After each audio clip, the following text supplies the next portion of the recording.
करने के लिए आपको थोड़ा सा करना पड़ेगा, तगदो करनी पड़ेगी। इसी का तीसरा जो कैटेगरी है, और ओवरऑल भी आपने गिनती करनी है, लिखने हैं।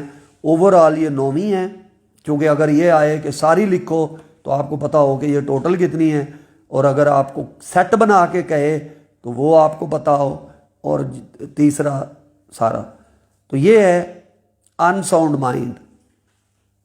Nothing is an offence which is done by a person who at the time of doing it by reason of unsoundness of mind is incapable of knowing the nature of the act or that he is doing what is either wrong or contrary to law।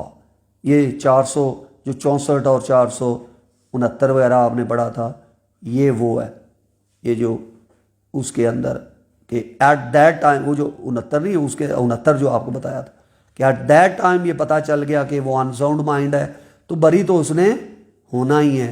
लेकिन आपने ये लिखना है कि उसने वो act किया था भी या नहीं किया था, उसके बाद आपने फिर अगले प्रोसीजर में जाना है।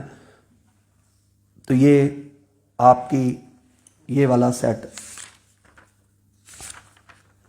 ये सर किस कैटेगरी में आएगा?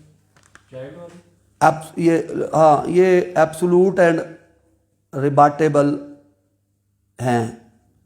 एब्सोल्यूट उसे कहते हैं एब्सोल्यूट एंड इरिबाटेबल। ये जो दो हैं वो एब्सोल्यूट डिफेंसेस हैं, एब्सोल्यूट, और उसका दूसरा नाम है इरिबाटेबल डिफेंसेस। 82 और 84 वाला ये इरिबाटेबल है कि बस आपने ये अगर साबित कर दिया कि वो लेस देन 7 ईयर है और लेस देन 10 ईयर है, और ये साबित कर दिया कि अनसाउंड माइंड है, तो ये इरिबाटेबल, या इसका दूसरा नाम क्या है, एब्सोल्यूट डिफेंसेस है। लेकिन ये जो 83 वाला है ये रिबाटेबल डिफेंसेस है कि यानी ये रिबाटेबल है। वो इसको किस तरीके से कर सकते हैं कि इसके पास सफिशिएंट मैच्योरिटी ऑफ अंडरस्टैंडिंग थी, चाहे ये 14 से कम ही है। तो ये इसकी 3 के ऊपर ये एक कैटेगरी है जो एब्सोल्यूट, इरिबाटेबल एंड रिबाटेबल कहलाएगा। एब्सोल्यूट ओब्लिक इरिबाटेबल एंड रिबाटेबल डिफेंसेस, ये चौथी कैटेगरी। और तरतीब के लिहाज से यहां तक 84 तक 9।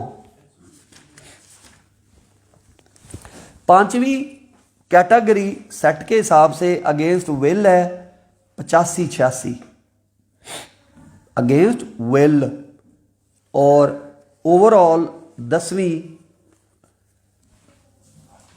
नंबर 1, अगर किसी शख्स ने एक्ट किया है अंडर इंटॉक्सिकेशन। नंबर 2, वो इंटॉक्सिकेशन उसको दी गई विदाउट हिज नॉलेज और अगेंस्ट हिज विल, इंटॉक्सिकेटेड हो। नंबर 2, और वो इंटॉक्सिकेशन कैसे दी गई है, विदाउट हिज नॉलेज या against his will. Without his knowledge यानी आपने उसको पकौड़ों में भंग पिला दी, उसे नॉलेज नहीं है, या कोका कोला में आपने शराब पिला दी, या अगेंस्ट हिज विल यानी जबरदस्ती उसको पिला दी। 2, नंबर 3, और वो incapable of knowing the nature of act था।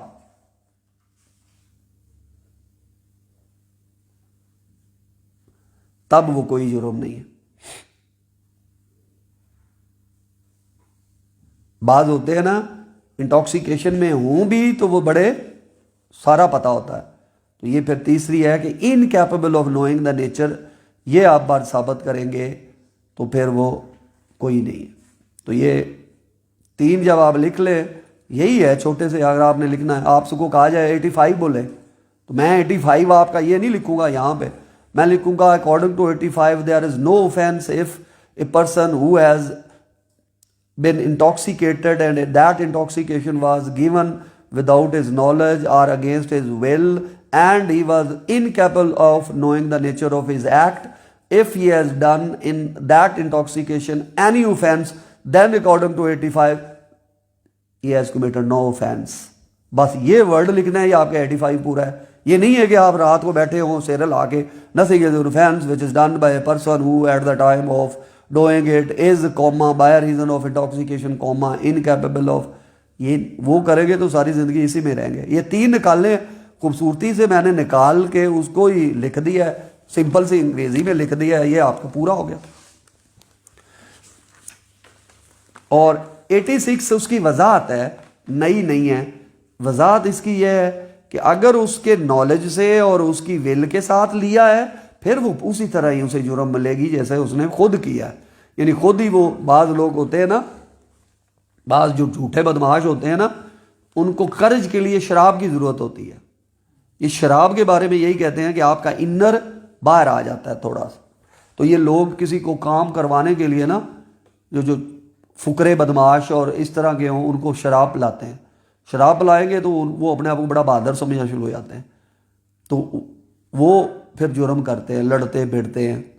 तो वो जो है अगर इस वजह से है कि उसने खुद पी और उसके फिर जुर्म किया तो वो टोनो हो गया, ये एक्सेप्शन नहीं है। नहीं जी नहीं, मैं तो नशे सा, तो भाई तुम्हें पिलाई किसी ने।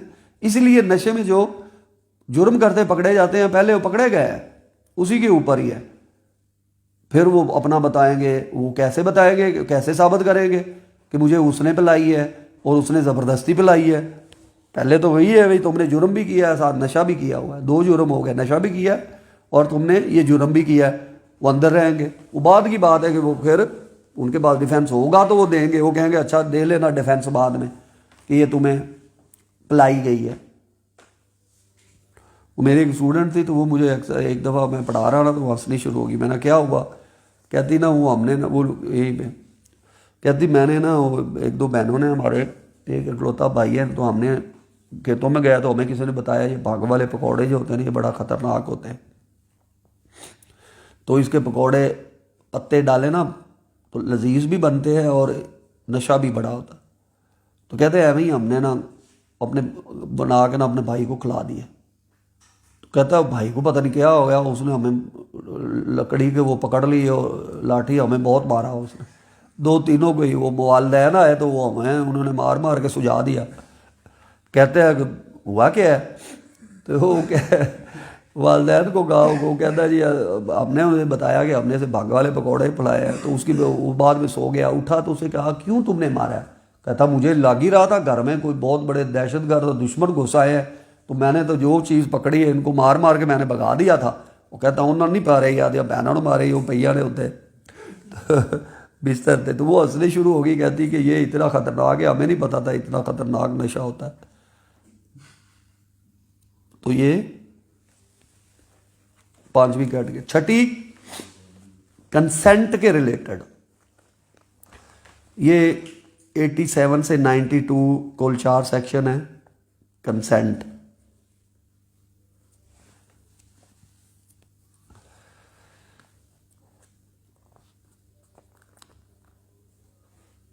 अगर आपने किसी को कंसेंट दी है कि वो आपके ऊपर हार्म कमिट कर ले, वो कंसेंट एक्सप्रेस भी हो सकती है, ज़ाहिर है इम्प्लाइड भी हो सकती है। तो कंसेंट देने के बाद इसे कहते हैं volenti non fit injuria, that he who consent suffers no injury, कि जिसने कंसेंट दे दी उसको कोई नहीं है, आओ जी ज़रा हम ज़रा ना। और ये कंसेंट सिर्फ 2 की ना हो, डेथ काज करने की या इंजूरियस हर्ट की कंसेंट ना हो, इसके अलावा की कंसेंट हो। आओ बॉक्सिंग करते हैं, आपने बॉक्सिंग की, किसी का नाक टूट गया, खून निकल आ गया। क्रिकेट आप खेलते हैं तो कंसेंट से खेलते हैं। आपने कहा चले आए ज़रा एक दूसरे को कुश्ती करते हैं, कबड्डी खेलते हैं, किसी की हाथ टूट गया, ठीक है ना। तो कंसेंट से दे के फिर आप कोई भी काम करेंगे, उसमें अगर इंजरी आ गई तो वो एक्सेप्शन में है। लेकिन याद रखें कंसेंट दे के आप किसी की जान नहीं ले सकते कि वो कहे आओ हम इतने बहादुर हैं, मैं लिख के देता हूं कि अगर तुमने मुझे मार भी दिया तो मेरा खून तुम पे माफ़ है, और वो एक कमरे में बंद हो जाए और एक दूसरे को मार मार के एक मार दे, वो कहे जी नहीं इन्हें मैंने कंसेंट दी सी, ये एक्सेप्शन नहीं है। डेथ विद कंसेंट पहले 302C में होती थी पहले, वो 302C में सज़ा दे देते, और अभी हो सकती किसी सूरत में कि उसको फिर वो सज़ा ज़रूर मिलनी है। वो अलग बात है कि डेथ पनिशमेंट या लाइफ ना मिले, 5, 10, 25 तक कोई भी मिल जाए। तो ये यूरोप के अंडरवर्ल्ड में गेमें होती हैं पूरी, वहाँ पे लोग बड़े बड़े और टिकटें लेके जाते हैं, वहाँ उसके कंसल्ट होते हैं पूरे। वो एक पिंजरे बड़े से दरवाजे में बंद कर देते हैं, खाली हाथों से मारो भी, एक दूसरे को मार सकते तो मार दो, फिर उसकी लाश फिर फेंक फूंक देते। उनके लिए एक वीडियो भी बनती है और बड़ा एक होता है। तो ये कंसेंट का पहला वॉलंटारी नॉन फिट इंजूरिया कि कोई ऑफेंस नहीं है, अगर किसी ने कंसेंट दी है तो he who consent suffers no loss. तो ये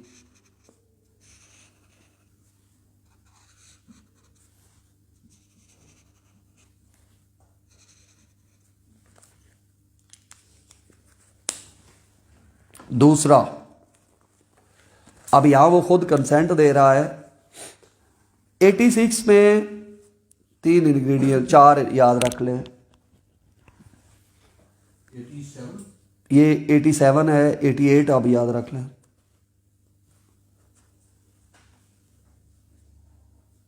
An act not intended to cause death done by consent in good faith for person's benefit।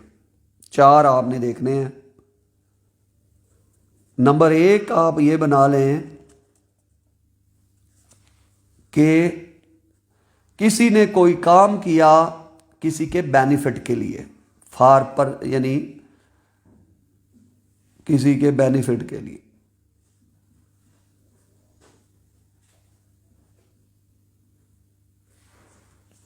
या चले तरतीब इस तरह करें कि किसी ने किसी की कंसेंट के साथ, एक्ट डन बाय कंसेंट, एक किसी की कंसेंट से कोई काम किया। नंबर 2 उसने गुड फेथ में किया। नंबर 3 उस शख्स के बेनिफिट के लिए किया।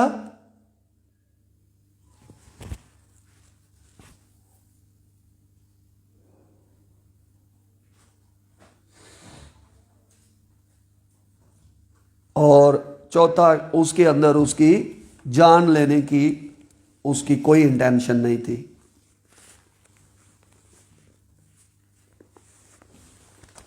क्या क्या तरतीब? Act done by consent 1, number 2 for persons benefit, number 2 good faith में किया, नंबर 3 पर्सन्स के बेनिफिट के लिए किया,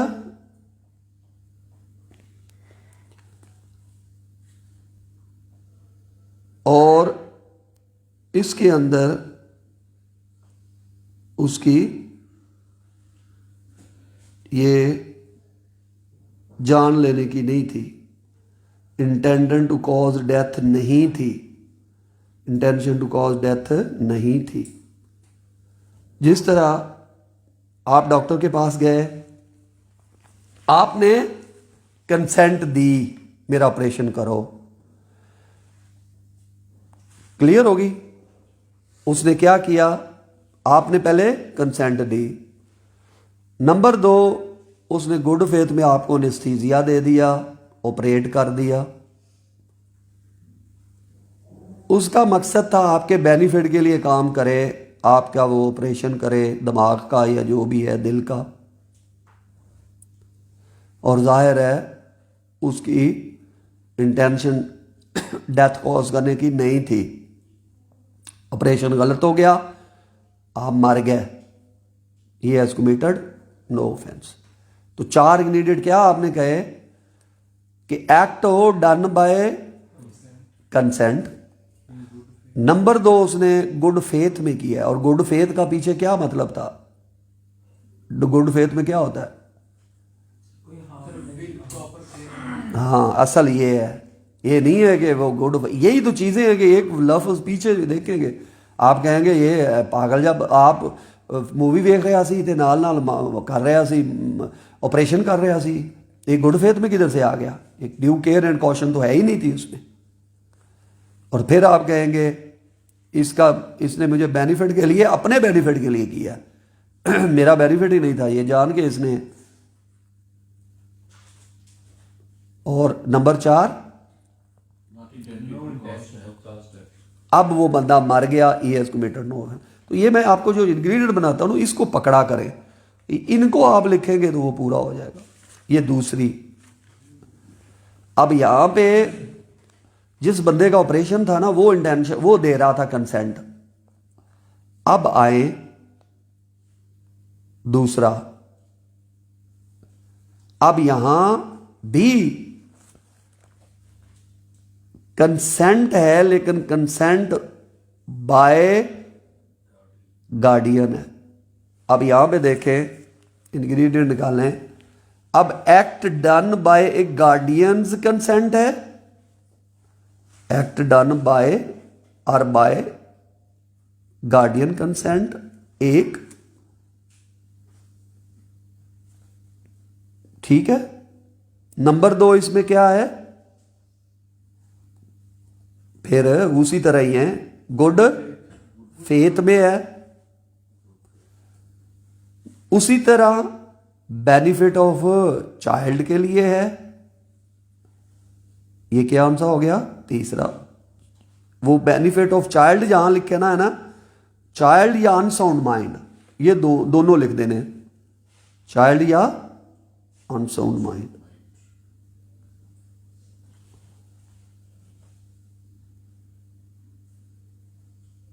ठीक है। अब यहां पे भी उसी तरह ही है कि जाहिर है उसमें जान लेने की, लिखने की यहां जरूरत नहीं थी। तो यहां भी जो हो गया गलत, उसके ऊपर जिम्मेदारी नहीं है। तो nothing which is done in good faith for the benefit of person under 12 years of age or of unsound mind by or by consent or pride of guardian or other person having a lawful charge of person is an offense by reason of any harm which it may cause, intended to be cause। तो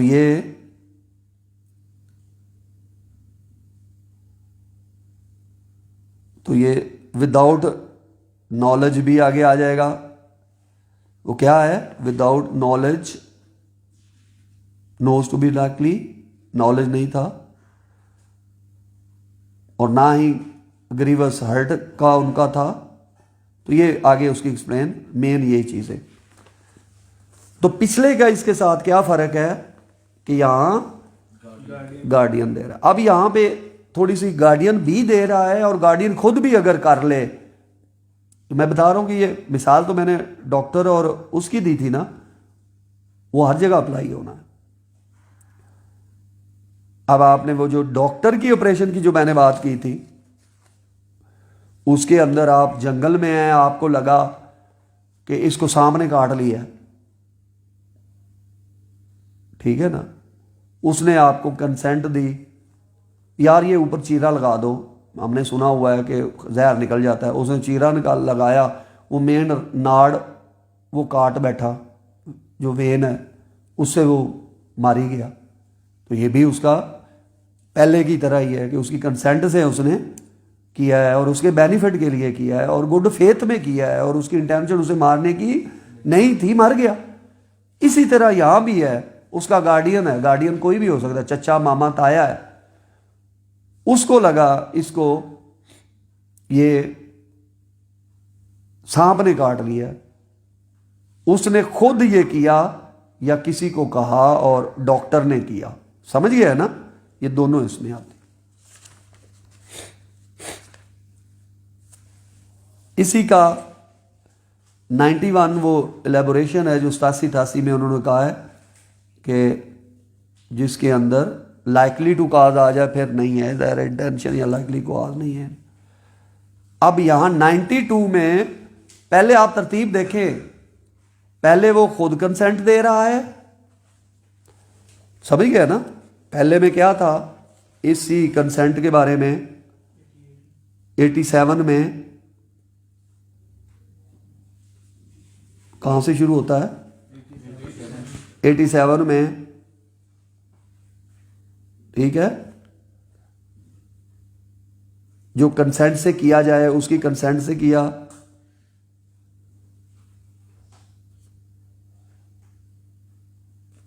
फिर आगे उन्होंने कहा guardian की consent आ गई। फिर आगे उन्होंने कहा यहां पे कंसेंट किसी की भी नहीं मिली। क्या था? किसी की भी नहीं मिली।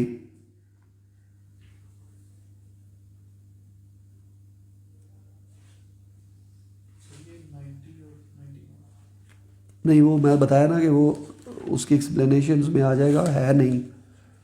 मैं एक को साथ लेके जा रहा हूँ कि उसके साथ साथ करता जाऊँ।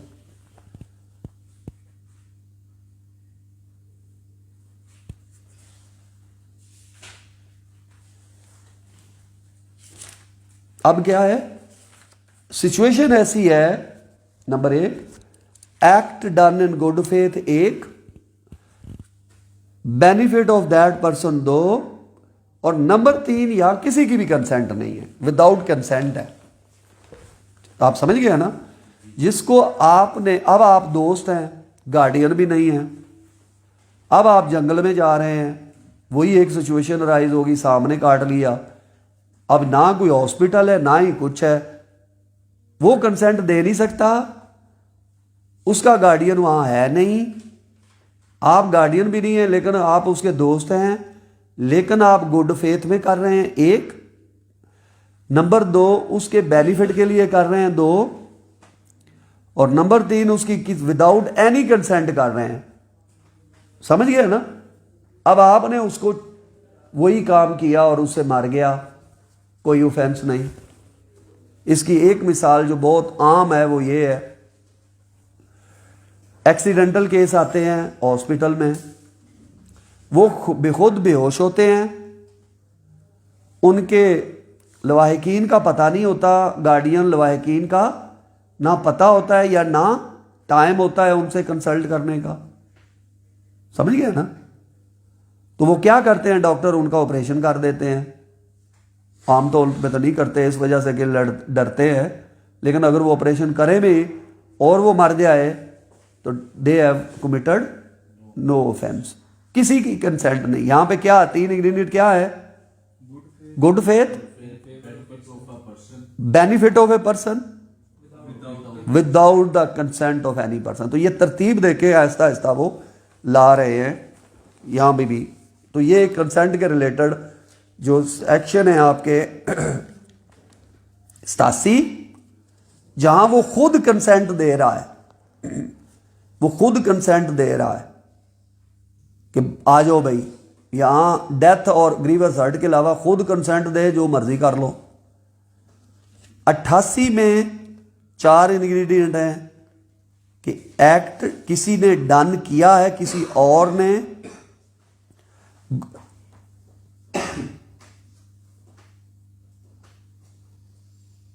With consent, number 2 good faith में, और नंबर 3 उसके बेनिफिट में, और 4 में without intention to cause death. ये जो बंदा जाके डॉक्टर को कहता है मेरा ऑपरेट करो। और 89 में बंदा जाके, मिसाल यही ले कि बच्चे के बारे में कहता है इसका ऑपरेट करो, ये 89 हो गया। और 90 और 91 जो है इसका कंसेंट उसी के अंदर है, मिसकंसेप्शन में होगी तो ये नहीं होगा वो। लेकिन एक्सेप्शन आगे जो चौथी है वो 92 में चौथी आएगी कि यहां कंसेंट है ही नहीं, सिरे से ही नहीं है। तो ये इसी के हिसाब से 7वीं कैटेगरी है कम्युनिकेशन की, और ये ओवरऑल जो आपकी आ रही हैं